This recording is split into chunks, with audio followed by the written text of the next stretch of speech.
Recording.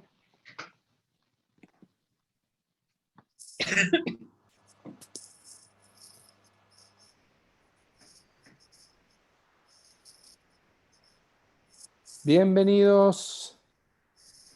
Uy. Va cayendo mucha gente al baile. Qué bueno verlos. Hola a todos. Buenas tardes, todo el mundo. Buenas tardes. Feliz martes de paz. Buenas tardes. Feliz martes de paz. El rendezvous.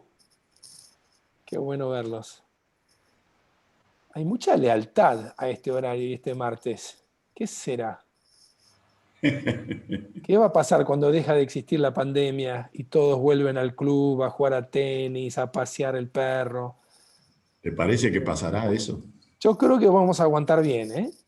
Cuando se levanta todo, vamos a aguantar bien. Este es un grupo fiel, fuertísimo. Rita, Lorena, Irma, Mariana, Betty, Andrea. Qué lindo ver tantas caras que se repiten y es un regalo para nosotros. Así que bienvenidos otra vez. Cuando se termine la pandemia, para mí sí que va a ser un dolor, porque yo estoy en Estados Unidos. Y bueno, pero vamos a seguir con esto. ¿Pero van a seguir por internet? Por supuesto, María Elena. Ok. Vamos a seguir. Esto bueno, no para. Esto no para. Gracias. Es una de esas bendiciones que nos regaló la pandemia que las vamos descubriendo sin querer para tapar las otras que nos cuestan más, ¿no? Bueno, sí. Qué bueno verlos a todos. Son y 33. Ya somos unos 60. Espectacular. Buenísimo.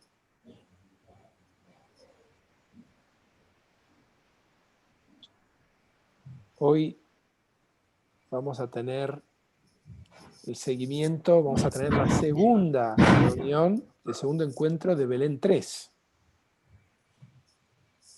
Voy a dar un minuto más antes de seguir hablando mucho para darle un minutito más a los últimos que están llegando. Hola Carlos, ¿cómo estás?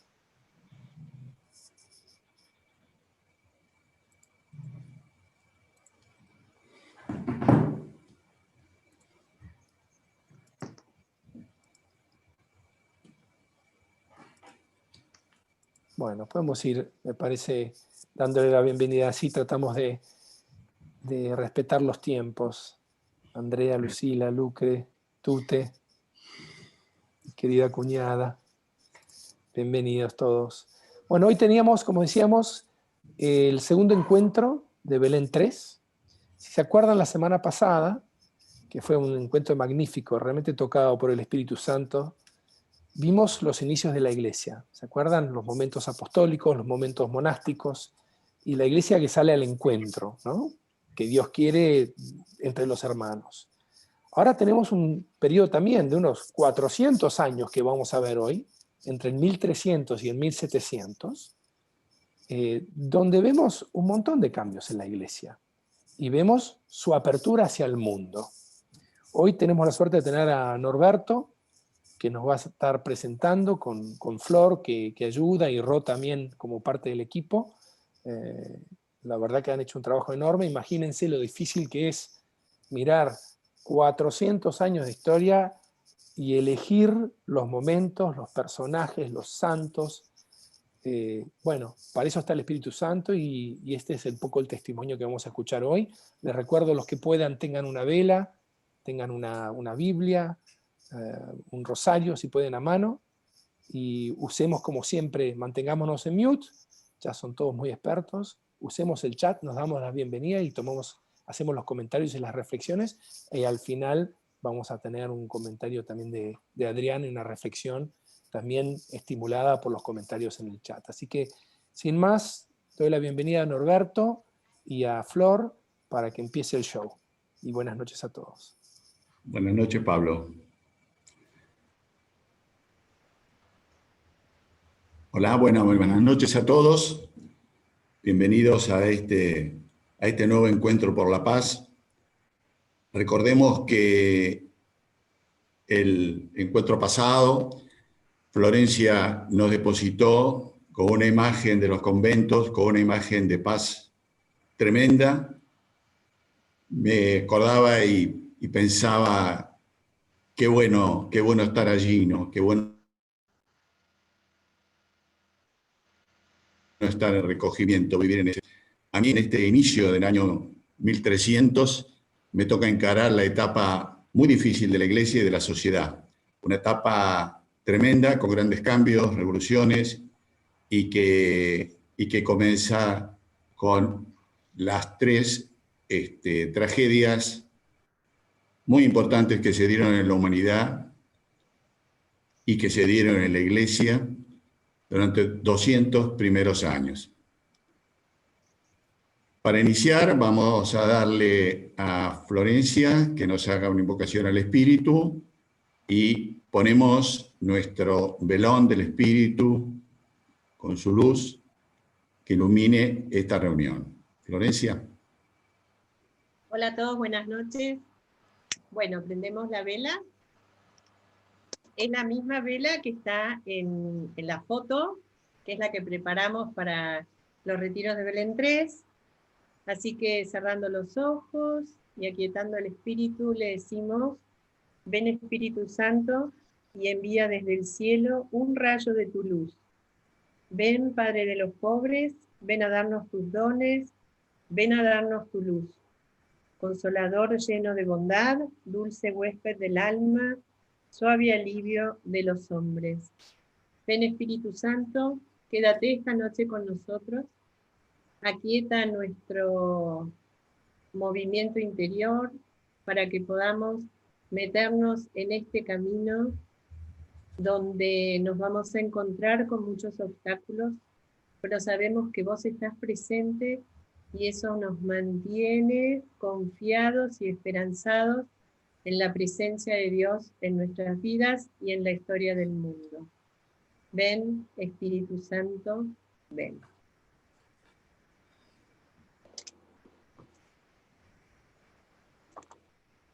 Bueno, comenzamos entonces y como les había anticipado, vamos a encarar las tres tragedias que asolaron a la sociedad a partir del 1300. La vamos a encontrar en la próxima, empecemos a este camino. En este camino acá tenemos la línea de tiempo, que es una línea de tiempo que sigue la línea de tiempo que nos presentó Flor en la reunión pasada y que culminará el padre Adrián en la tercera reunión, será el martes que viene.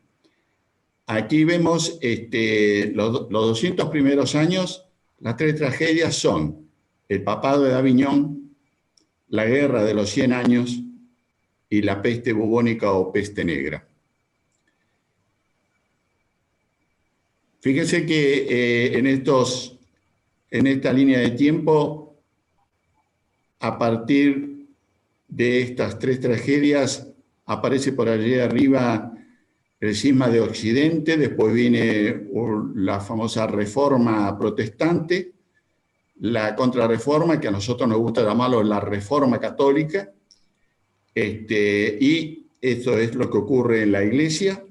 En la sociedad tenemos, como hemos indicado, la Guerra de los 100 años, el Renacimiento, los viajes del descubrimiento y, importantísimo, un cambio de época. Cambio de época que ya venía siendo anunciada desde 1200, fundamentalmente por aquellos que supieron ver la historia con antigüedad, ¿no? Con anterioridad. Y nosotros decimos, ¿por qué tenemos que ver la historia? ¿Qué la historia nos da?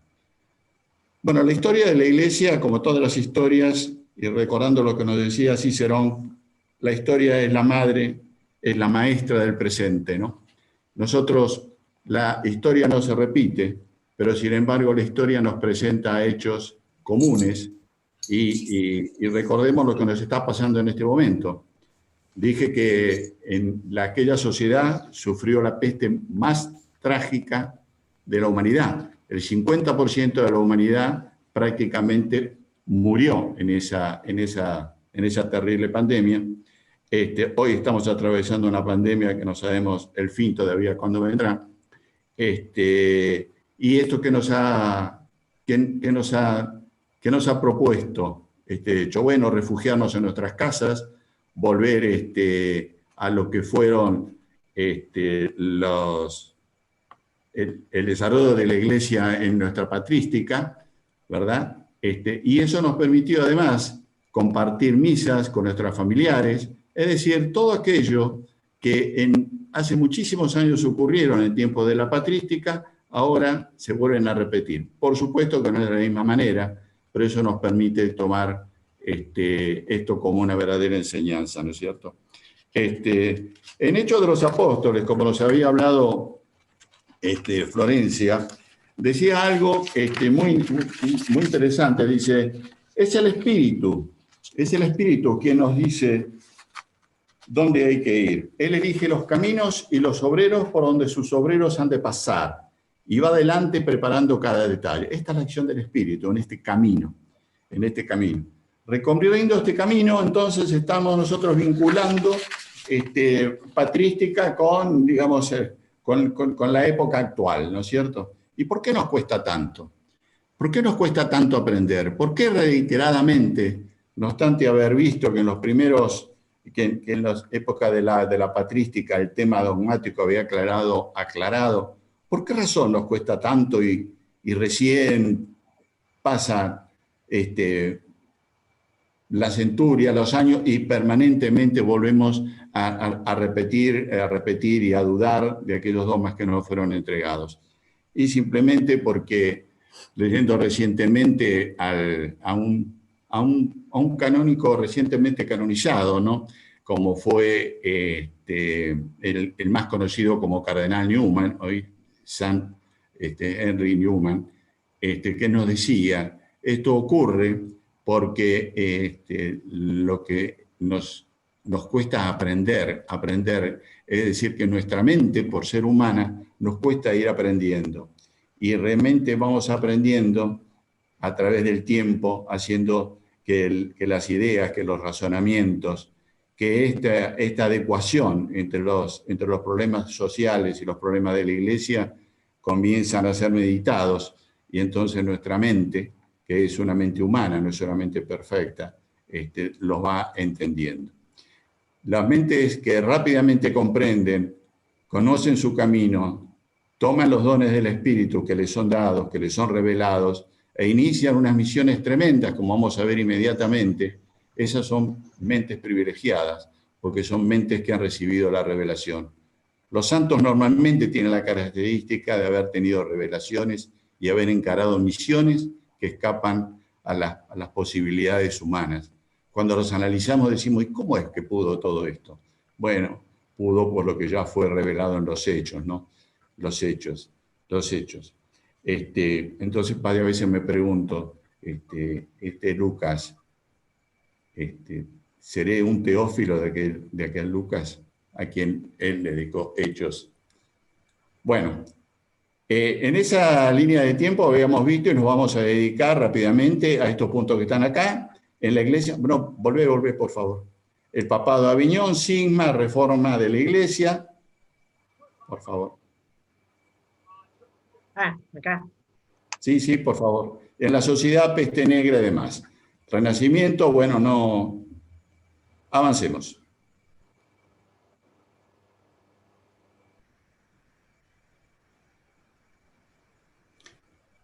Veamos cuál era la Europa del siglo XIV. Vemos que es una Europa con grandes imperios, de los cuales allí en el centro europeo vemos este color rosado, el Sacro Imperio dominante, y luego rodeado de reinos. Al final de mi presentación mostraremos esta Europa del siglo 1700 y habremos tomado conciencia de los cambios que se han dado, vertiginosos cambios. Adelante. Empecemos por la peste negra. La peste fue entre 1346 y 1371. Fíjense ustedes que la imagen que está arriba es la imagen de un barbijo muy particular. y toda la gente vestida de negros. ¿Y por qué se vestían de negro? Se vestían de negro porque decían que esto era una plaga que había venido y que era una plaga que para ahuyentarla se vestían de negro y usaban barbijo. Qué casualidad, estamos usando barbijo. Pero fíjense ustedes que este barbijo, el que está mostrando la imagen, es el icono de Venecia. Si uno va a Venecia, la primera imagen que ocurre, la imagen icono, es justamente un barbijo de esta característica, ¿no?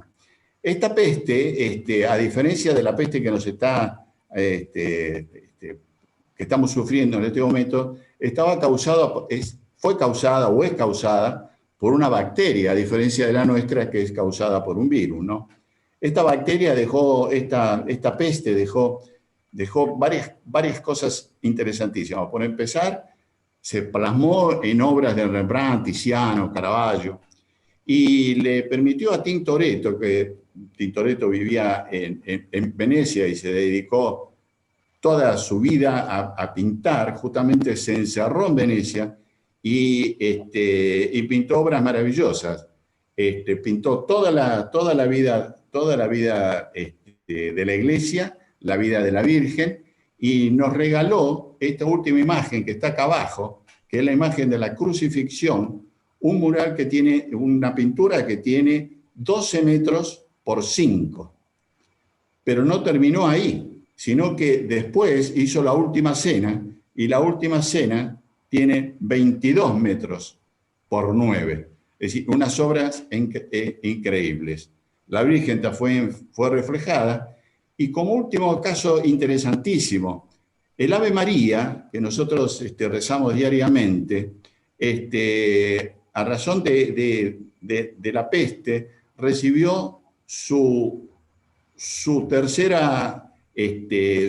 canto, que es el que rematamos: Santa María, Madre de Dios, ruega por nosotros pecadores, ahora y en la hora de nuestra muerte. El ahora era porque la gente se moría por racimos, ¿no es cierto?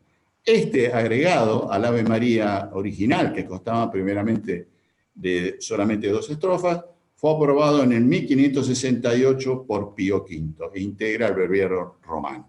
Avancemos.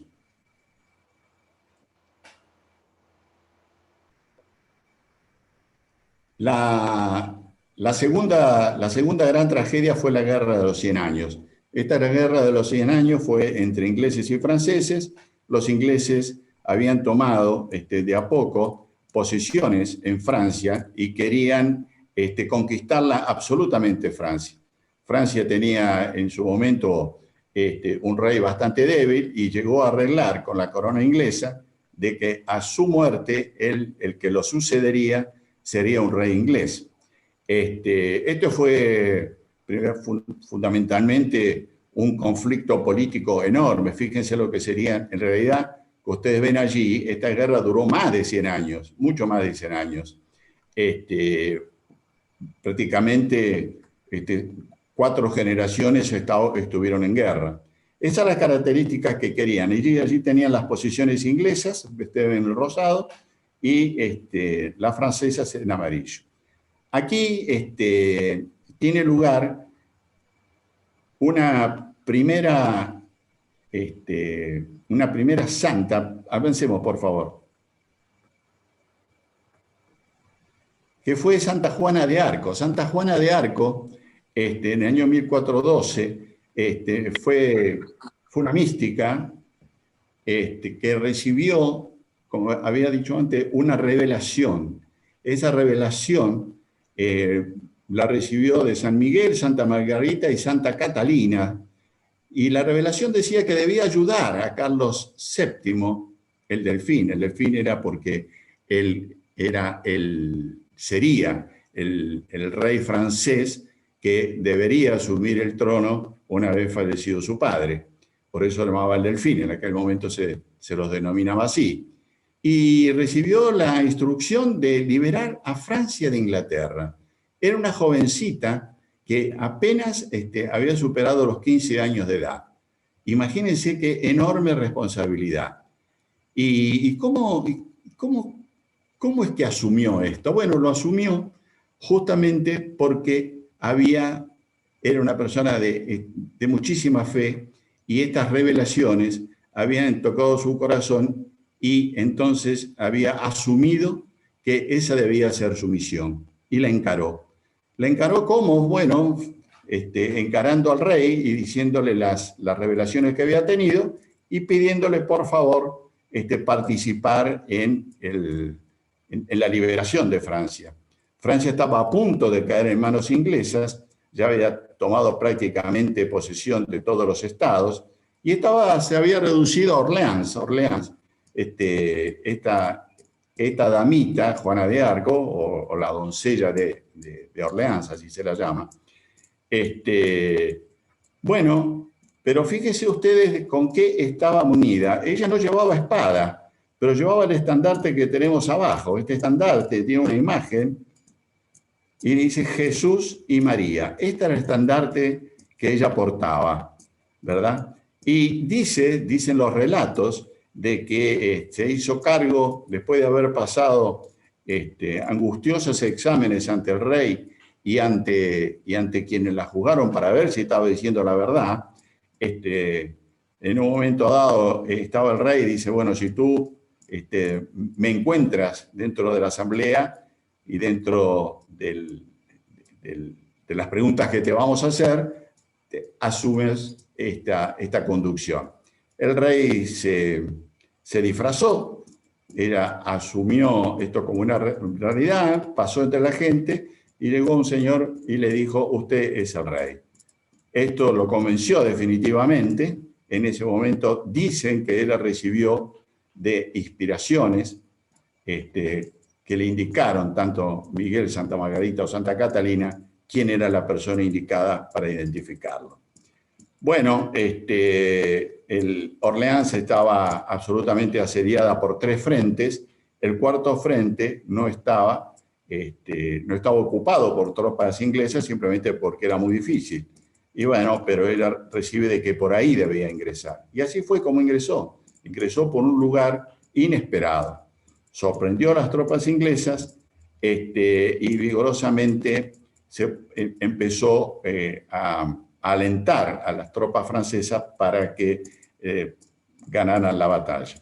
Bueno, esta batalla fue ganada en 9 días, un hecho increíble después de haber estado peleando casi 100, porque ella se introduce y recupera Francia al final de este conflicto, ¿no?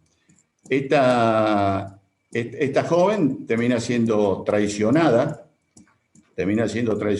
entregada a Inglaterra. Inglaterra la juzga de mala manera, la juzga por haberse travestido, ser una mujer y haberse travestido como hombre, y bueno, terminó, como todos sabemos, terminó en la hoguera, ¿no? Pero ¿cómo terminó en la hoguera? Cuando ella pidió, cuando iba a ser quemada, que le elevaran un crucifijo atado a una caña, a una pértiga, para que ella viera hasta el último suspiro la imagen de Cristo. Dicen los relatos de que se quema totalmente. Inclusive algunos relatan que este estandarte se quemó porque luego no se encuentra, y hay otro relato que dice que no, que fue rescatado el estandarte y que fue destruido en la Revolución Francesa, porque es tal la devoción que los franceses tienen por Juana de Arco que la Revolución Francesa temía de que al aparecer nuevamente el estandarte la revolución fracasara. Eso es lo que dicen los relatos. Ustedes saben que la historia siempre es relatada. Respecto a algo muy lindo, que fue un relato bastante reciente y que tiene que ver con la quema de nuestra Notre Dame, ¿no?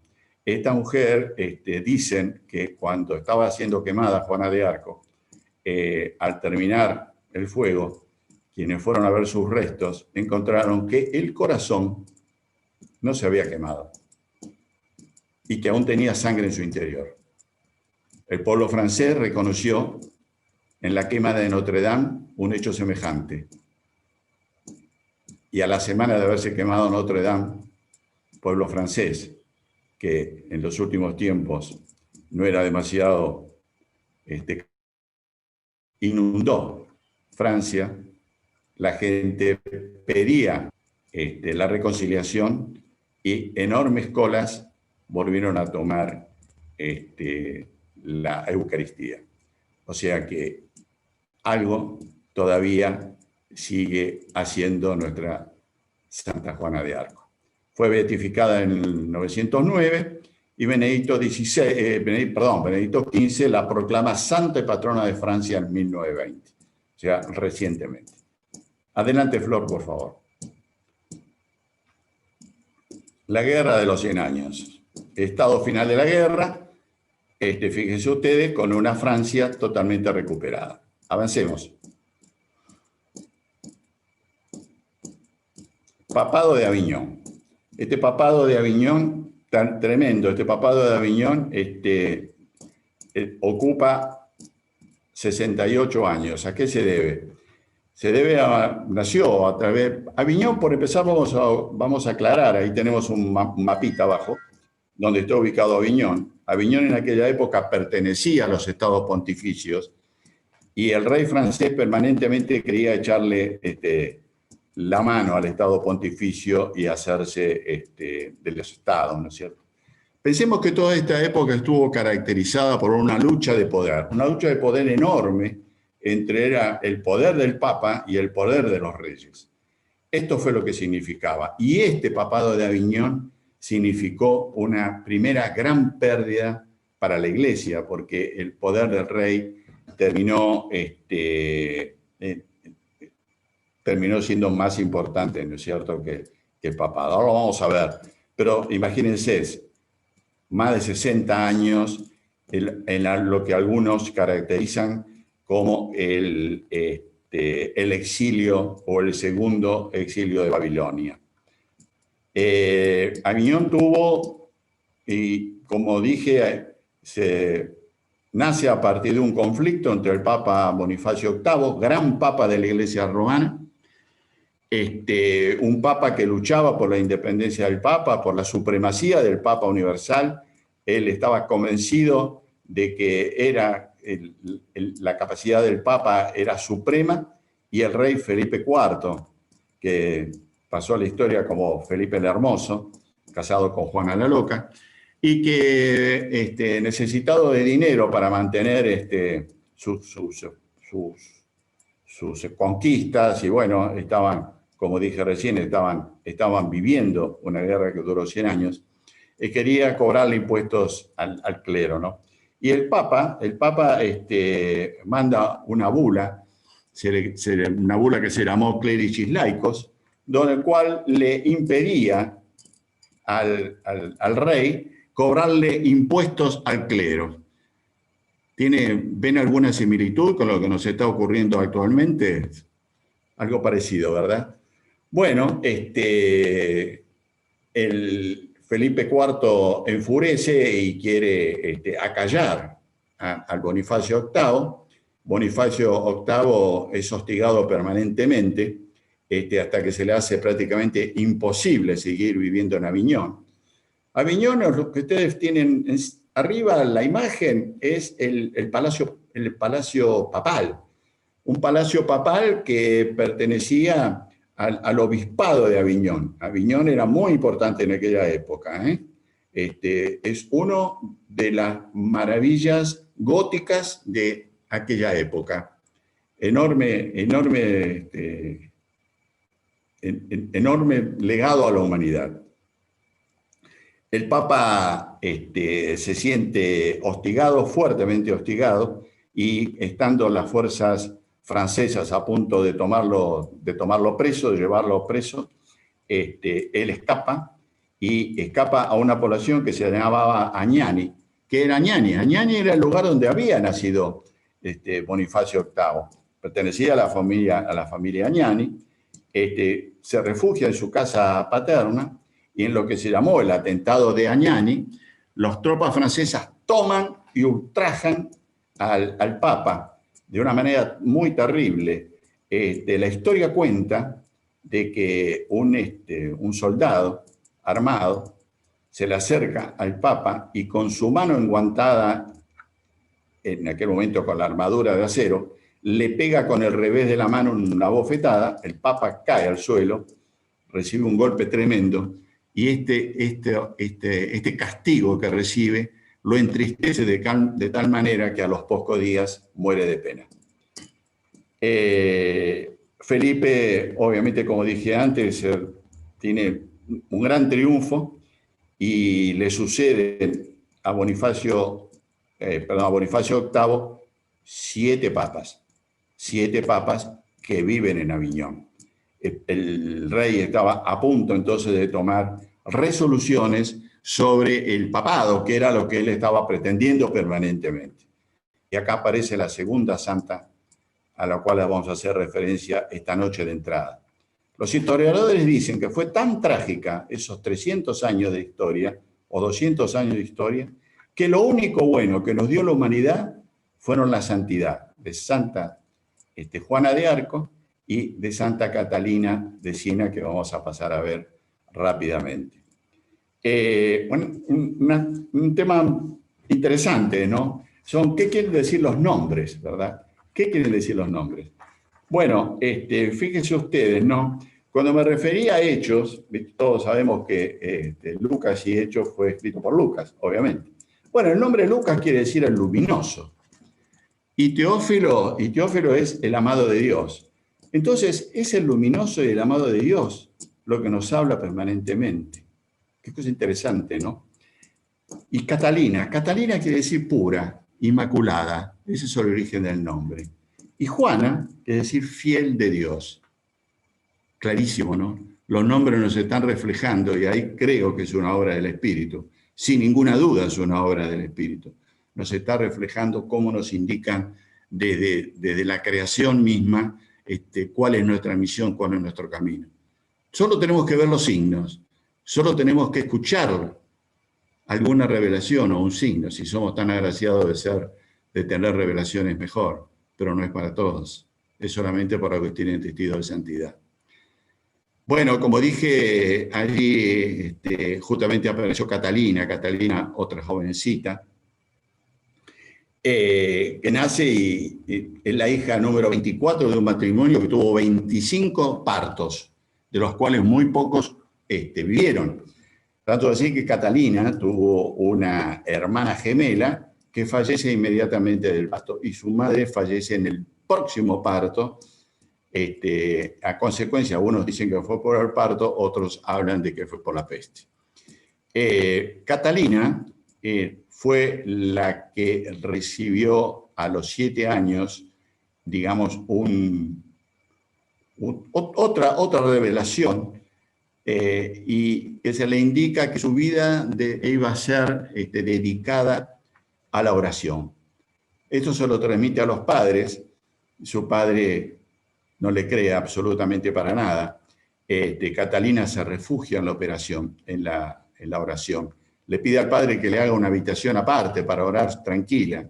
Imagínense, una casa con más de 20 hijos, no era fácil hacer un lugar para rezar, era sola.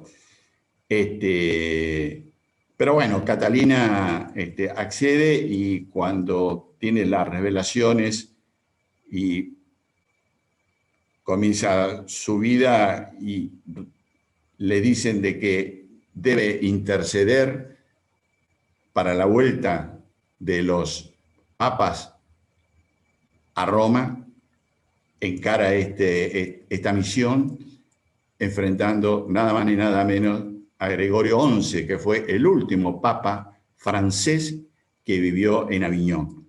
Justamente intercedió, pero ¿qué hizo para interceder? Era una chica con mucha convicción, tomó su misión con muchísima convicción. Se fue a vivir a una casa enfrente, a un lugarcito enfrente del papado, e iba todos los días y le dejaba una nota. Cuando no podía hablar con él, le dejaba una nota donde le indicaba lo que debía hacer, que era volver a Roma. Pero no hizo eso solo, sino que se comunicó con cartas a todos los reyes y a todos los jefes de Estado para que apoyaran esta vuelta a Roma. Bueno, finalmente Gregorio cede al pedido de Catalina de Siena, regresa a Roma, pero felizmente, desgraciadamente, fallece a los pocos meses. A este sacerdote, el pueblo romano, estaba muy contento porque el Papa había vuelto a Roma, pide fervorosamente que vuelva a ver que el próximo Papa fuera italiano. Y así fue que eligen a Urbano VI, un italiano, primer italiano después de 72 años de papado francés. Se instala en Roma, no lo reconocen. Unos cardenales disidentes nombran a otro, se llamó Clemente VII, pero Clemente VII ya era francés.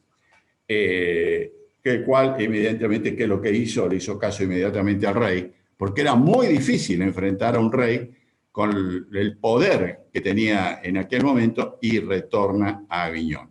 Entonces, ocurre que aquí había, por un lado, en Roma estaba Urbano VI, pero en Aviñón estaba Clemente VII.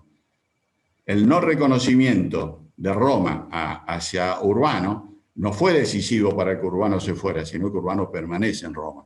Entonces, el mundo se encuentra con dos papas y comienza lo que se llamó el cisma de Occidente, que es a continuación, que es el que vamos a ver.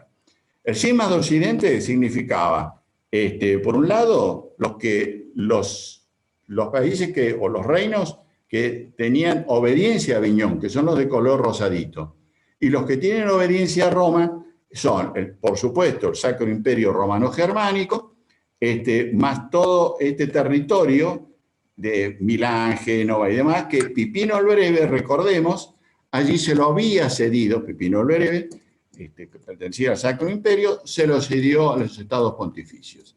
O sea, así estaba, y estas eran las consecuencias geopolíticas de aquel momento, de aquella Europa. Y esto era lo que se enfrentaba, justamente, el gran enfrentamiento entre los poderes en aquel momento francés y el poder romano. Adelante.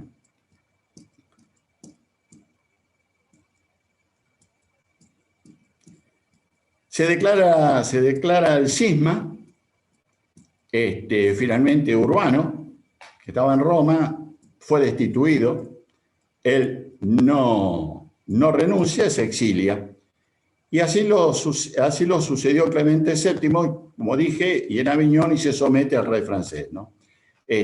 Someterse al rey francés significaba que debió nombrar en su corte una cantidad de funcionarios y de obispos y del clero, eran franceses. Bueno, esta situación no le gustó absolutamente a nadie, y en el año 1400, fíjense que este cisma de Occidente duró del 78 al 17, o sea, casi 40 años, o sea, son muchos tiempos para aquellos tiempos en los que la humanidad vivía pocos años, y además, bueno, esto era realmente importante, ¿no? Bueno, en su momento, entonces, estamos de que en el 1409 unos cardenales disidentes se reunieron en Pisa y eligieron por sí otro papa, Alejandro V. La situación no podía ser peor. En este momento hubo tres papas. Un papa exiliado estaba en España, el papa que estaba en Roma, y Alejandro V. Alejandro muere y así lo sucede un desastre. Eligen a un Juan XXIII, pero era el financista de la Santa Sede. Un desastre. Se llega a un límite hasta que el emperador del Sacro Imperio Romano, Segismundo de Luxemburgo, y Juan XXIII, convocan a lo que fue finalmente la solución a este gran tema, que fue el Concilio de Constanza.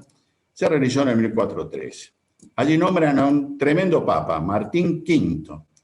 Martín V, después lo vamos a ver en particular, se dio por concluido el cisma, se promovió la reforma, ya había clamores de reforma en la Iglesia, no por las cuestiones que en definitiva terminaron dándose, que la vamos a ver rápidamente, sino por otros motivos, pero la gente proclamaba reforma. Se renovó el culto y la piedad popular. En este momento aparecieron imágenes del Cristo crucificado, se vive gran devoción por la pasión de nuestro Señor, ahí cambian las imágenes de la iglesia, aparece el Cristo sacrificado, el Cristo que fue la verdadera historia de lo que luego conocimos, ¿verdad? Y por los sufrimientos de nuestra Madre. La misericordia divina en aquel momento nos volvió a dar otra oportunidad, el Espíritu Santo se hizo presente y la situación que había llegado a prácticamente una anulación de la Iglesia Católica se recupera. Avancemos, por favor.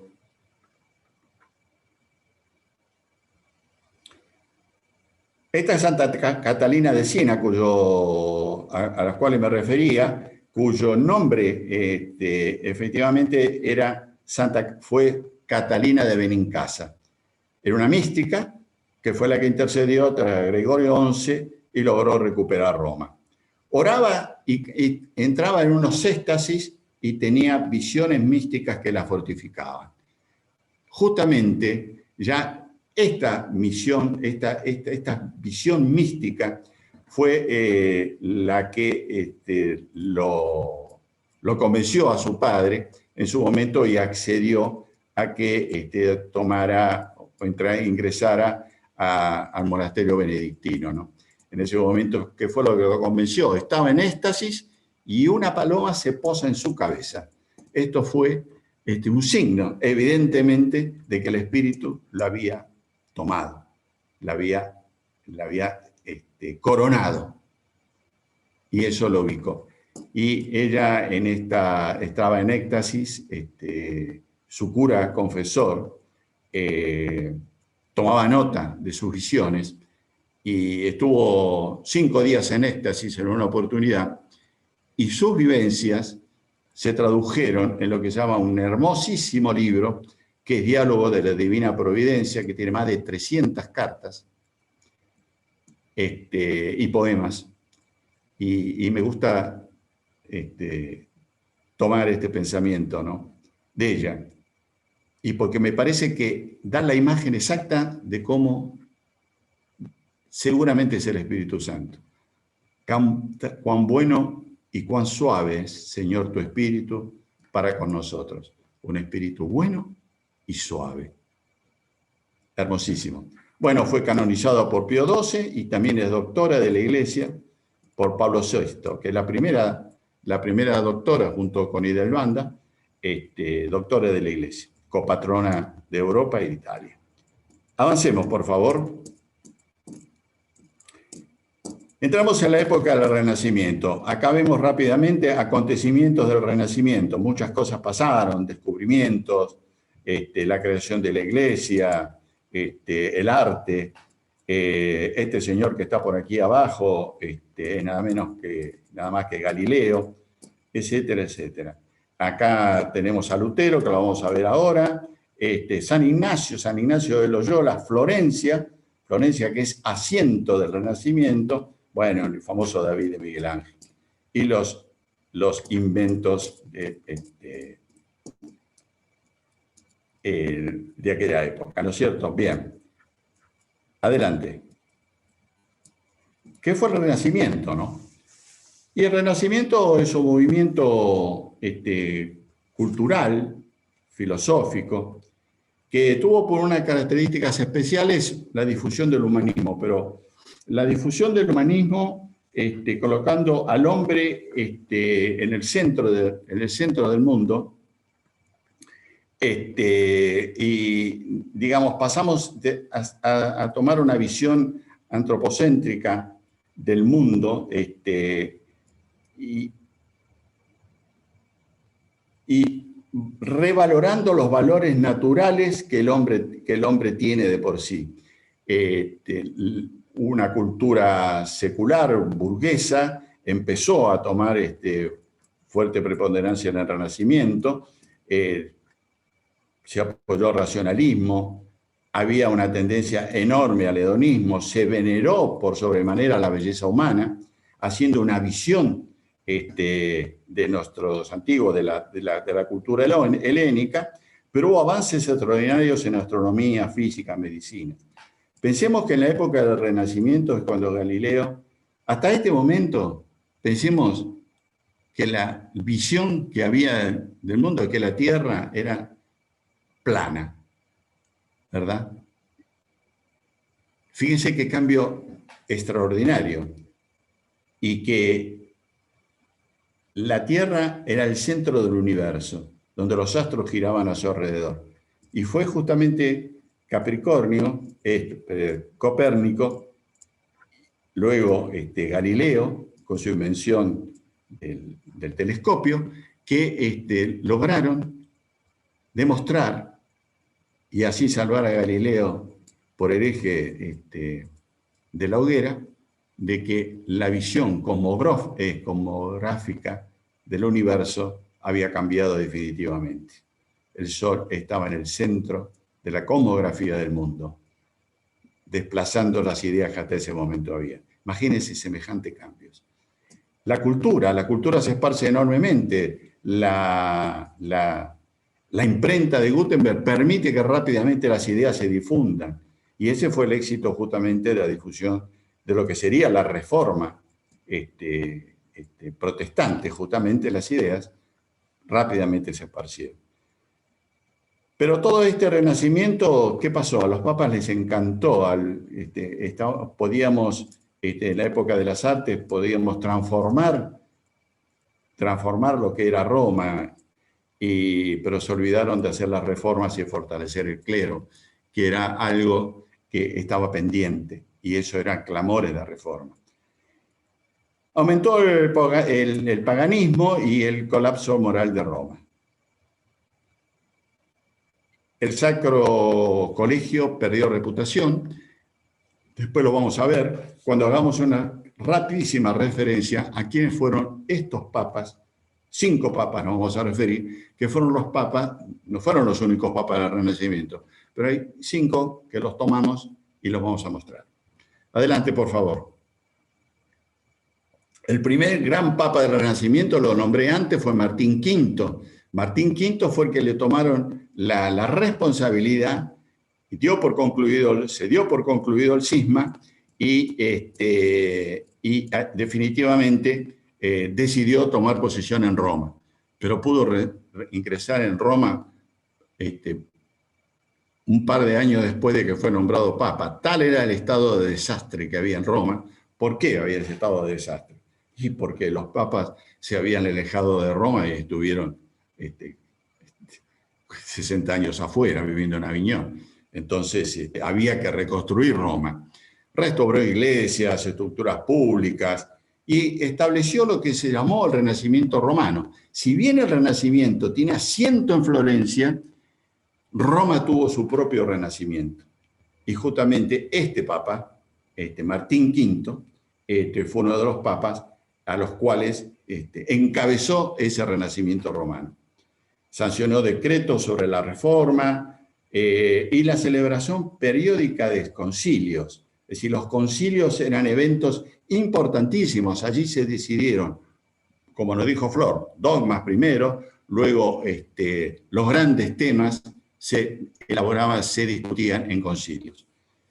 Firmó los primeros acuerdos con las naciones y bueno, se logró cierta paz entre Roma y todos los que querían echarle el guante a Roma. Su tumba está en la Basílica de Letrán. Basílica de Letrán, recuerden, hay varios papas en Letrán porque era donde residía la Iglesia romana hasta que existió San Pedro, el lugar en Letrán. Eso lo recomiendo, si alguna vez viajamos a Roma, no dejen de ir a Letrán. Letrán es una joya y una importancia histórica enorme. Adelante. El otro papa que nos vamos a entregar fue Nicolás V. Nicolás V, dice la historia, Nuevos Aires en San Pedro. ¿Qué quiere decir? Que fue un papa realmente muy interesante y tomó la misión para sí mismo de ponerse como objetivo que Roma fuera la capital del cristianismo. Reconstruyó el Vaticano, que estaba prácticamente destruido, estaba en ruinas, e hizo algo muy importante. Recuperó 9.000 volúmenes entre todas las familias romanas y su propia biblioteca, y fundó lo que hoy es una maravilla, fundó la Biblioteca Vaticana. Fue la primera biblioteca vaticana. No había agua en Roma, por eso había llegado a ser prácticamente inhabitable. Él restaura el acueducto romano, restaura la Basílica de Letrán, que también estaba bastante deteriorada, y celebró un jubileo en Roma. El primer jubileo ocurrió en el año 1300, los jubileos antes se referían a prácticamente 100 años.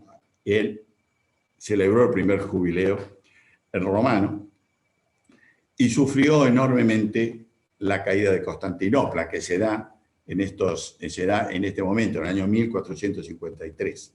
1453 cae Constantinopla, y así definitivamente esto lo afectó tremendamente en su salud. Fue un gran teólogo, promovió lo que se llamó la causa de la cultura. Justamente hizo algo muy interesante. Con este jubileo de Roma tuvo enorme cantidad de peregrinos a Roma. Con los que recordó de los peregrinos, lo dedicó justamente a la causa de la cultura. E impuso algo que llega hasta nuestros días, que es el recorrer 7 iglesias en tiempos pascuales. Con estas 7 iglesias recuperó lo que la gente daba también para la causa de la cultura. Fue llamado el Papa del humanismo con ese concepto que les expliqué antes, un humanismo de poner al hombre en el centro y recuperar sus valores humanos. Adelante. A Nicolás V vamos a hacer referencia a Sixto IV. Sixto IV quedó, como dije antes, había caído Constantinopla, y se le ocurría poner en marcha una cruzada. Nosotros no hicimos referencia a las cruzadas, pero las cruzadas fueron un desastre para la iglesia. No hubo tiempo de ver las cruzadas con detalle, pero hubo 8 cruzadas. Él procuró hacer una nueva cruzada y gracias a Dios nadie aceptó hacerla, ningún rey. Estaban demasiado destrozados. Había recientemente terminado la guerra de los 100 años, no querían emprender una nueva guerra. Publicó obras muy importantes sobre la preciosa sangre e instaló lo que se llama la Inmaculada Concepción. La gran obra de él, y que justamente le debe su nombre a Sixto, fue la restauración de la Capilla Sixtina, lo que se llama también el Puente Sixtino, un puente romano muy característico, y refundó la Biblioteca Vaticana. La Biblioteca Vaticana que había fundado, que habíamos hecho referencia al Papa anterior, había que mantener esa biblioteca y había que fundamentalmente decorar la biblioteca. Él la mandó justamente a poner esos hermosísimos frescos que hoy luce la biblioteca, que para mí, particularmente, la Biblioteca Vaticana me gusta más que hasta la Capilla Sixtina, ¿no? Bueno, el agua que había restaurado el Papa anterior lo trajo desde el Quirinal hasta el actual emplazamiento, que es justamente la Fontana de Trevi, esa maravilla que hoy visitamos todos aquellos que vamos a Roma. Como dije antes, decretó la celebración de la Inmaculada Concepción, que está próxima a proceder, ¿no? El 8 de diciembre. Fue un franciscano, fue un gran teólogo, pero tuvo un grave inconveniente: abusó del nepotismo. Él nombró él solito 25 parientes en puestos claves. Estos puestos claves, ¿para qué los hacía? Para que asumieran en el Sacro Imperio y luego aseguraran la reelección o el Papa que querían que lo sucediera. Adelante. Vamos a ver un Papa más, Julio II. Julio II tuvo una característica, ser un Papa guerrero, tuvo una intensa actividad política y militar. Su objetivo, como el Papa anterior, la causa de la cultura era unificar Italia. Y tuvo una característica enorme. Fue el que inició San Pedro en 1506 y fue terminado por Pablo V en 1620. Fue uno de los últimos papas humanistas, que se lo identificaba humanista. Fue mecenas de Miguel Ángel, de Rafael, y ordenó, era un papa de muy mal carácter, muy cabezadura, muy duro, tenía vocación militar. Ordenó a Miguel Ángel pintar la Capilla Sixtina, y dice la historia que Miguel Ángel le dice, no, yo no soy pintor, yo soy escultor, yo no sé pintar. Entonces le dice, haga lo que le ordeno o usted no trae un solo mármol más para sus esculturas. Miguel Ángel aceptó, y parece mentira, pero hizo la maravilla de cual todos gozamos. Pero los críticos de arte dicen, no son figuras humanas, son esculturas pintadas. Puede ser. Emprendió una lucha feroz contra los Borgia, creó la Guardia Suiza esta cuyos trajes fue creados por Miguel Ángel justamente, y fue un talentosísimo diplomático, con lo cual lograba la paz, no ya si bien utilizó militarmente para unificar Italia, y hacía primero todos los esfuerzos necesarios con talento diplomático, pero también abusó del nepotismo, un hecho que atravesó todo este periodo. Adelante. Esto culmina en lo que se denomina la Reforma Protestante. Y aquí vemos esta imagen que identifica a Lutero clavando lo que se llamó solo 25 tesis, y ahora vamos a ver de qué se trata, en su iglesia natal, en Wittenberg, en la Iglesia del Sagrado Corazón. Martín Lutero encabeza esta reforma protestante. Martín Lutero no tenía la menor intención de separarse de la iglesia, no quería ni tenía intención de crear una nueva iglesia. Él quería reformar la iglesia, que había caído en el nepotismo, que había caído en una práctica desproporcionada de su poder y de sus ambiciones materialistas para recaudar fondos como podía, ¿no? Fue un religioso alemán, un escolástico, sostenía que el hombre solo es redimido por la gracia de Dios a través de la fe. Este fue el centro de sus ideas. Justamente creó lo que hoy se conoce como fideísmo, ¿no es cierto? Un conocimiento absoluto de las cuestiones del hombre a través de la fe, que fue justamente lo que identificó la escolástica. La escolástica era que cada cosa que nosotros proponíamos o creíamos en aquel momento debía estar reconocida en la palabra. Si no estaba en la palabra, no, es el extremo uso del fideísmo. ¿Qué fue lo que lo llenó de furia? Lo llenó de furia de que a instancias de un papa, al cual no me referí, pero se llama León X, con la idea de avanzar en la construcción de San Pedro, ordenó a un fraile a que vendiera indulgencias. ¿Qué es la indulgencia? Bueno, en lugar de obtener el perdón de los pecados a través del dinero. Y lo ordenó un fraile, John Tetzel, que vendiera indulgencias. Pero este pobre John Tetzel tuvo la mala suerte de que pertenecía a la misma orden que Lutero. Cuando Lutero se entera de esto, furioso, clavó esas 95 tesis, que son 95 propuestas de reforma de la Iglesia.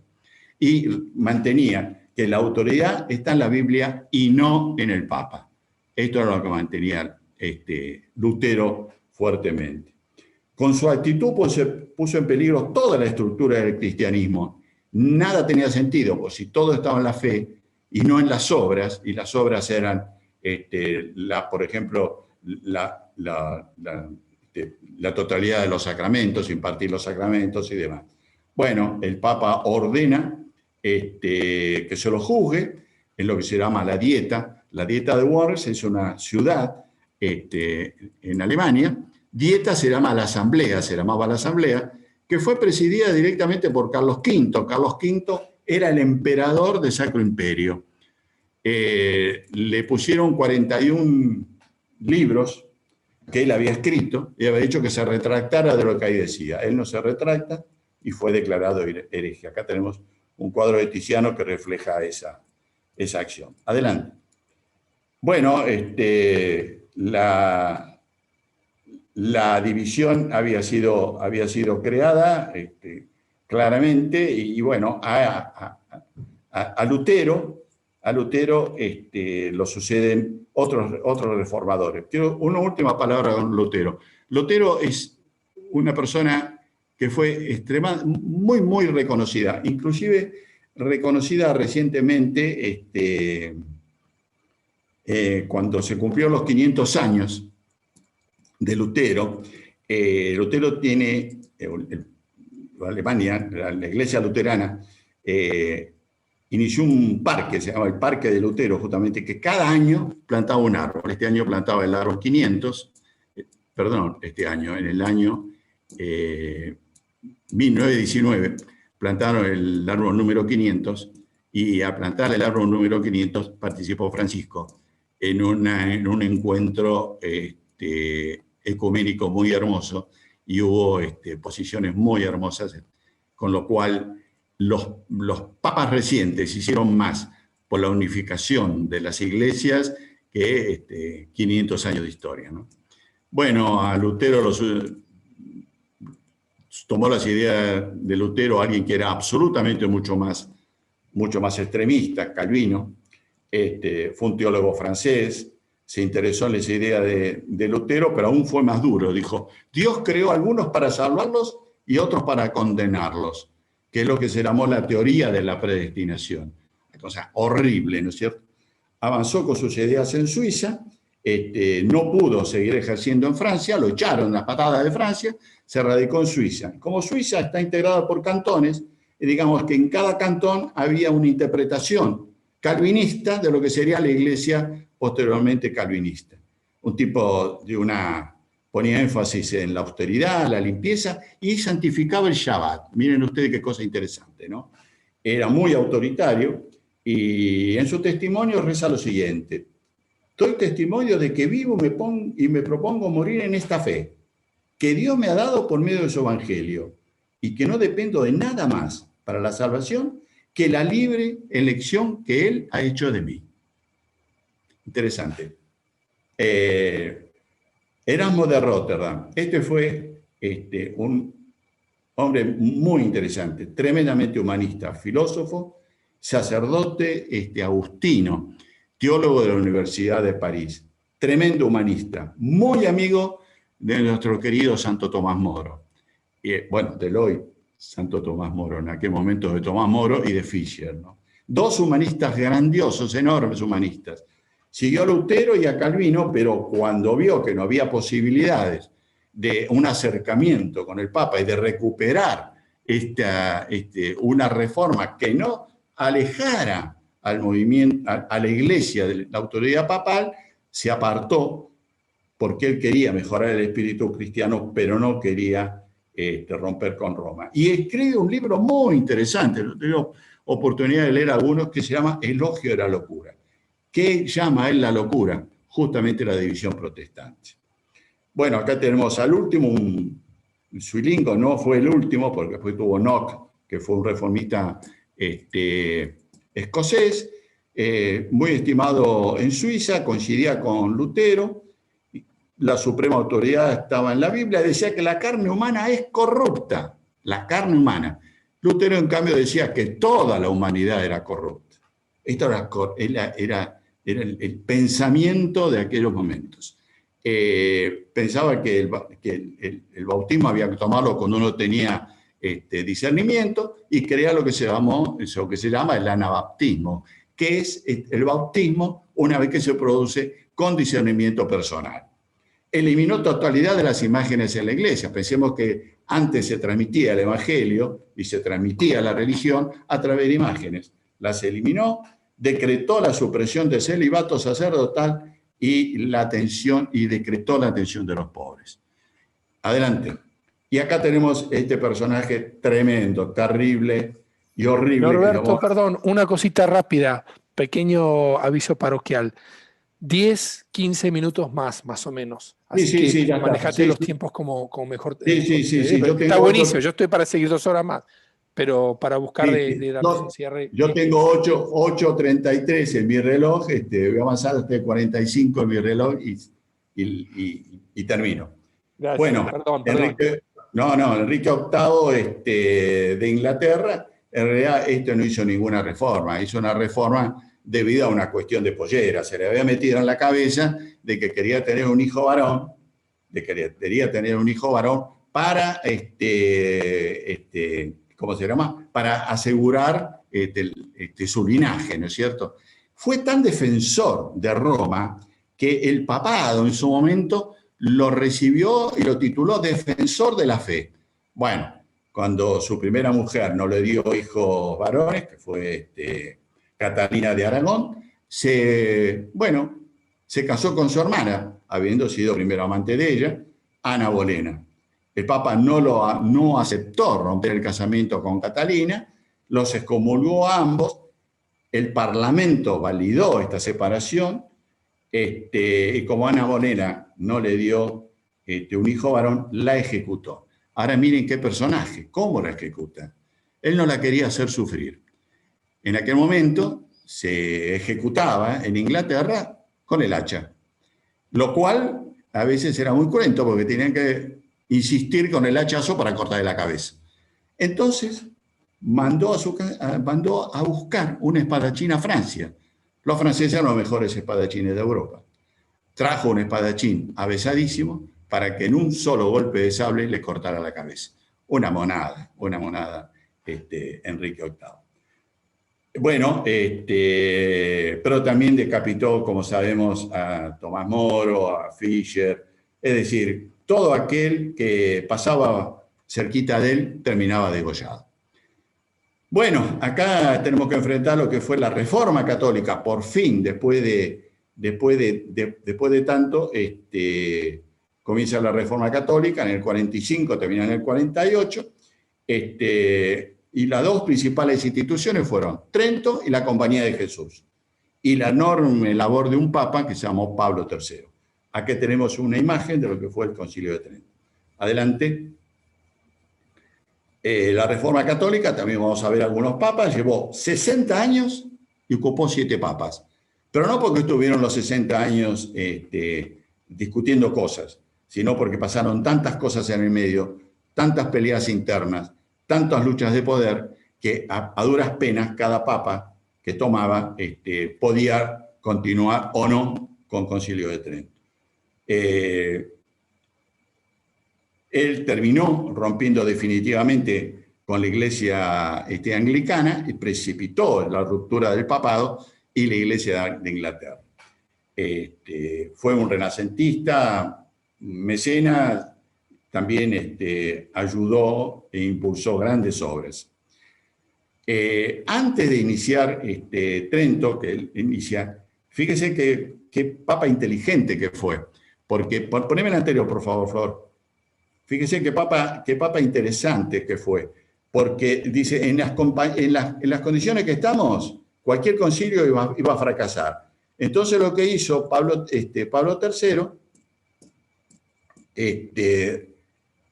aprobó la Compañía de Jesús, órdenes que le fueran absolutamente fieles, Compañía de Jesús, teatinos, insulina, nombró comisiones para reportar los abusos, quería saber cómo era la situación. Reformó la Cámara Apostólica, la Santa Sede, la Penitenciaría, y recién allí apoyó la lucha de Carlos V para tener un aliado contra el protestantismo alemán. Ahora sí, pasemos. Bueno, se celebró en Trento y fíjense que se celebra e inicia la primera sesión luego de la misa del Espíritu Santo, que estamos viendo acá.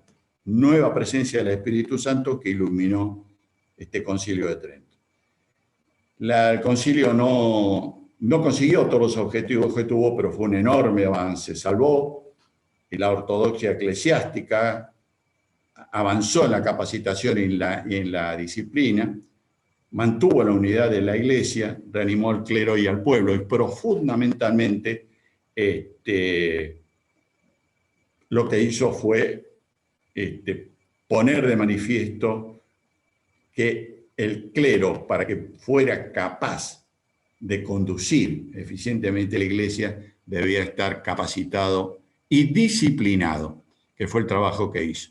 ¿En qué se inspiró? En lo que se llamó la reforma de la Iglesia en España. Allí la hizo con muchísimo éxito Isabel la Católica, en manos de su confesor, que se fue el cardenal Cisneros, obispo Cisneros de Toledo, que llevó adelante la reforma de todo el clero español. Ahí fue esta inspiración. Bueno, finalmente en el año 1650 el protestantismo se recluye en el norte y avancemos. La conclusión es, como dije, profunda transformación, abolió ritos, estableció la misa tridentina, pero fue en latín, cosa que recién se modifica en el Vaticano II, que lo vamos a ver la próxima vez. Eliminó abuso, la venta de indulgencia, mejoró la educación. Sus decretos fueron la esencia de la reforma tridentina. Y acá hay que hacer mención a una persona muy importante, que fue Carlos Borromeo. Carlos Borromeo, obispo de Milán, que durante 30 años se ocupó de llevar y de aplicar las reformas de Trento en Milán. Le declaró que la fuente de revelación son las escrituras, los documentos de los padres de la Iglesia y la tradición. Acá se puso fin a una cantidad enorme de 100 años de discusiones, ¿no? Y se definieron aspectos dogmáticos, el libre albedrío, la liturgia pasó a tener carácter universal, se definió la misa como sacrificio de acción de gracias, se repuso un misal que era común a todas las misas, dedicó que se debía explicar la palabra y dio lugar a lo que se llamaron, y que dio lugar luego a las homilías de los sacerdotes. Se acompañó con cantos gregorianos, modificación que había hecho Gregorio en su momento. Y definió fundamentalmente, una vez más, porque ya lo habían decretado la Iglesia primitiva, que la Eucaristía era transubstanciación real. Aunque parezca mentira, nos llevó 1000 años y lo seguíamos discutiendo hasta este momento. Adelante. La tercera conclusión fue que acá tenemos lo que decía antes, aplicó durante 30 años Carlos Borromeo y dio lugar a la creación de nuevas órdenes, porque esta reforma despertó un enorme entusiasmo y estos cambios motivaron la creación de la orden franciscana, una franciscana reformada, dando lugar a los capuchinos, fundamentalmente tomando a Fray Mateo de Baccio como una figura trascendente en esa modificación. Las enormes carmelitas con Santa Teresa de la Cruz y San Juan de la Cruz y la Compañía de Jesús. Pensemos que San Ignacio de Loyola, que en realidad se llamaba Íñigo López de Loyola, se inició como soldado en el Reino de Castilla, luego en la defensa de Pamplona recibe un cañonazo, salva de milagro su vida, está recluido curándose, lee la historia y la religión católica y dijo: yo tengo que trabajar aquí. Deja de ser soldado en el Reino de Castilla para ser soldado del Papa. Esto está reforzado por otra visión, por una visión, justamente la visión de la Virgen con el niño en una de esas noches afiebradas que creían que se moría, ayudó a su conversión. Dice, volví a traer, dice Santiago de Loyola, San Ignacio de Loyola, militar para Dios bajo la bandera de la cruz y servir solo al Señor y a su esposa, la Iglesia, bajo el romano pontífice, vicario de Cristo en la tierra. Fue canonizado por Gregorio XV y ocurrió junto a Francisco Javier, Felipe Neri, Teresa de Jesús e Isidro Labrador. Adelante. Bueno, la enorme Teresa de Jesús. Teresa de Jesús vivió hasta los 33 años, pero en realidad se llamaba Teresa Sánchez de Cepeda, Dávila y Ahumada. Tenía visiones y crisis de discernimiento. Esto lo volvía loca, porque en una de esas crisis, de esas visiones que tenía, ella tiene una ceremonia matrimonial con Jesús. Esto la volvió loca. Él ve que Cristo le ponía el anillo nupcial. Esto lo vuelve loca y cree que es una visión satánica. Lo vuelve loca y le daba ataques, la mente que entraba verdaderamente en crisis. En un ataque le dieron por muerta. Estuvo 3 días en coma. Estuvo tan profundo, era el coma que tenía, que la dieron por muerta, pero le ponían los pesos de cobre para cerrarle la vista y no lograba. Entonces se la sellaron con barro para que permaneciera cerrada. Bueno, en definitiva, no estaba muerta. Y eso se recuperó de ese coma, pero estuvo 5 años postrada y escribió Las Reformas Religiosas, que se llamaba un libro maravilloso, Camino de la Perfección, La Morada de Cristo, que son las que utilizan, inclusive la utilizan actualmente, las que toman los hábitos, ¿no? Fue beatificada en el 1614 y canonizada por Gregorio XV. Doctora, otra de nuestras doctoras, enorme doctora de la Iglesia, proclamada doctora de la Iglesia, y fundó, como todos sabemos, la Orden de los Carmelitas Descalza, rama de la Orden de los Carmelos, ¿verdad? Bien, los Carmelos, tanto como los monasterios y demás, tienen gente permanentemente orando, que a decir de alguien que me parece muy atinado, como la sangre en la vida del ser humano, la oración permanente en la vida de la Iglesia, donde se hace presente el Espíritu y que nos permite llegar hoy a una situación donde la Iglesia, después de tanto, logró salir airosa, ¿no es cierto? Bueno, vamos a dejar acá, Florencia. Pasemos ahora a esto. Ustedes no se preocupen porque todo este material ustedes lo van a recibir. Lo que decía a esto de la guerra de los 30 años, que ustedes lo vieron recién, que fue el último acto de la reforma, y fue primeramente también una lucha de poder entre quienes llevaban a cabo la reforma. Y se dio primeramente en el seno del Sacro Imperio Romano Germánico, pero luego se extendió universalmente. Se le identifica en realidad como la Primera Guerra Universal, aunque se la conoce la Primera Guerra Universal, la que aparece en el siglo XX, ¿verdad? Pero esta se extendió por toda Europa, produjo enorme cantidad de muertes y termina con 2 tratados que terminó con una paz y un orden más o menos estable. El gran perdedor fue España, con el enorme poder que tenía Carlos V, pierde enorme poder, y ahora vamos a ver cómo termina esa configuración europea en el mapa que nos va a pasar Florencia. Los viajes al descubrimiento también están acá, pero esto lo pueden ver ustedes, ¿no? No me da para llegar acá. Necesitaríamos más tiempo.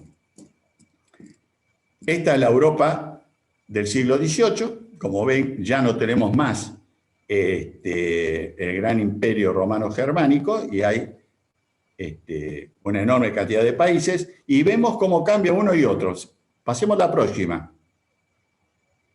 Ahí están los 2 mapas. Fíjense, el que les presenté primero, con enormes reinos y el Sacro Imperio Germánico en el centro europeo, y hoy cómo aparece en distintos países, ¿verdad? esto es muy lindo. Pueden buscar en Facebook. Hay estos dos mapas.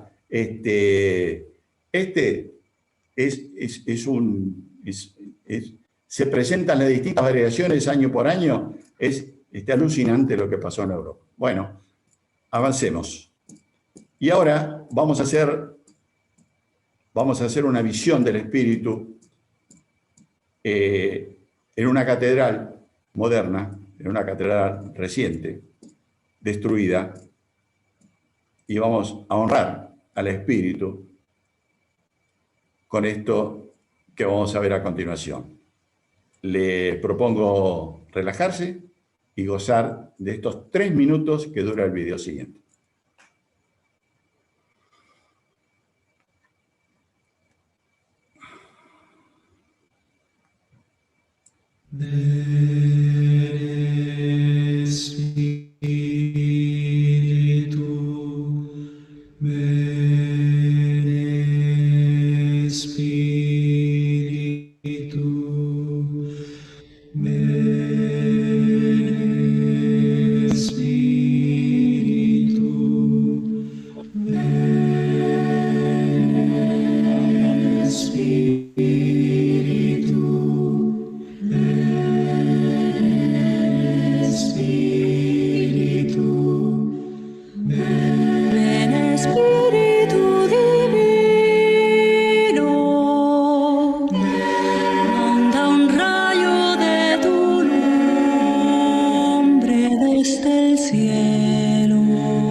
Como dice Catalina, cuán bueno y suave es tu Espíritu, Señor. Bueno, aquí cerramos esta presentación. Disculpándome Roberto, ¿cómo por... hiciste a pasarnos 400 años? ¡Bum! La verdad nos deleitaste. Te felicito. Lo que vos y Flor pudieron resumir y tocar con unos hitos, pasándonos por movimientos, por papas, por santas, por reformas, por concilios. Hay tanto, y tu capacidad de seleccionar lo importante fue notable. Te agradezco muchísimo. Bueno, le damos la palabra, si les parece, a Adrián, que sí, claro. vaya resumiendo y tomando en cuenta que queremos respetar los tiempos de todos ustedes, que hoy han podido deleitarse de una clase magistral como nunca. Adrián. Bueno, también, gracias Norbert, asombrado de tu capacidad. Tengo acá el libro de las obras completas de Santa Catalina para los que quieran. Es una maravilla ese libro. Sepan que está por Editorial BAC. Y realmente yo también siempre tengo la deuda, aunque lo he puesto en algunos retiros que he dado, como de profundizar más Santa Catarina, porque vale realmente la pena toda su mística, ¿no?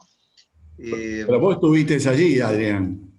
Sí, bueno, no sé, el espíritu de Catalina es muy fuerte, pero bueno, yo les quería destacar que nos hemos metido en un conflicto muy grande. Hemos visto la historia desde Europa. Les quiero decir que paralelamente en Oriente sucede otra historia. Los turcos se alían con los mongoles, entran en India, pasan un montón de cosas por el otro lado. Sepamos que la historia desde Hegel se ve desde eurocéntrica, ¿no? Y nos parece que toda la historia sucede ahí. No nos olvidemos que el mundo es más grande todavía y ese Espíritu Santo también aleteaba en Oriente, aunque no se conocía el cristianismo, sucedían muchas cosas, muchas alianzas que van formando imperios, que van formando, se van uniendo y deshaciendo. Entonces, todo esto lo tenemos que tener muy en cuenta para ver que el mundo va teniendo un poco su camino. Veníamos desde el encuentro anterior mirando que en el año 600 aparece Mahoma. Mahoma genera en todo ese entorno de Europa, comienza una gran religión. Luego entran en Europa y ahí aparece el conflicto que primero conviven bien, después se rompe también en toda esa época donde hay un siglo de oro ahí también en España, donde judíos, sur de España, judíos, musulmanes, cristianos conviven, pero también aparecen las cruzadas en esas luchas de poder y sucede en toda esta época que nos describió también Norberto. Entonces aparece una ruptura también del musulmán, aparece en el año 1000 la división entre Iglesia de Oriente y Iglesia de Occidente. Decía Norberto, se unificó un misal, claro, porque antes cada iglesia tenía su forma de celebrar el culto y luego en Trento se dice, ¿por qué no unificamos el rito latino? Por eso los orientales quedan con ustedes van a ir hoy y se van a dar cuenta que en las ciudades orientales hay otra liturgia, que en realidad es la que celebraba la iglesia antes, también en Roma y en muchos otros lugares, había como distintos ritos. Bueno, se unifica el culto latino y por otro lado se unifica la disciplina de la iglesia porque aparece esta realidad protestante. Yo quiero decirles algo que tiene mucho que ver también. No podemos separar estos problemas donde se unificó papado e iglesia y poder temporal con poder humano, que llevó a la ruptura. Bien decía Norberto, Lutero no quiso crear una iglesia aparte, pero los poderes temporales que estaban detrás de esta reforma sí lo querían, porque Roma era como el gran centro que se traía todo el dinero. Les dijo, se estaba construyendo San Pedro, el dinero iba para San Pedro y había pobreza en los extremos de Europa. Por tanto, Alemania, con su imprenta, enseguida empezó a imprimir Biblias y a decir, bueno, nos quedamos con esta parte de la fe, pero no con la otra parte de la fe, que es la iglesia. La Biblia sí, la iglesia no. Este modo de pensar, por eso la iglesia después dijo, recojamos Biblias que no, porque es la iglesia la que la tiene que interpretar, si no van a interpretar cualquier cosa, cada uno por su lado. Por eso después el catolicismo se quedó atrás respecto a los estudios de la Biblia y hasta el día de hoy volvemos a unirnos. Entonces, hay rupturas porque se quieren enfatizar aspectos que se han perdido. Y luego el Espíritu Santo se encarga de que algunos destacan algunos aspectos que son realmente valiosos y el Espíritu luego nos va alianzando nuevamente. El Papa Francisco dice no hay que temer el conflicto cuando se trata de discutir sobre aspectos que a veces se nos pierden del Evangelio. Pero también es verdad que el conflicto a veces nos trae una ruptura, pero después nos va a ir haciendo pensar en la comunión. A veces las rupturas defienden aspectos que son necesarios para preservar la vida de determinadas instituciones y hasta de las mismas personas.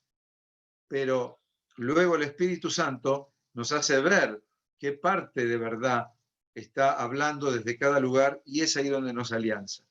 Y hoy por eso vamos viviendo una alianza Oriente-Occidente cada vez más clara, vamos alianzándonos también entre las distintas divisiones del cristianismo, nos vamos alianzando con las demás religiones, porque en definitiva hay un único Dios al que todos tenemos que alabar. Gracias por este encuentro de hoy, realmente a los que lo prepararon, sé de todo el trabajo que hay detrás de esto. No se olviden que esto es una pequeña muestra del Camino de Belén en todo un fin de semana.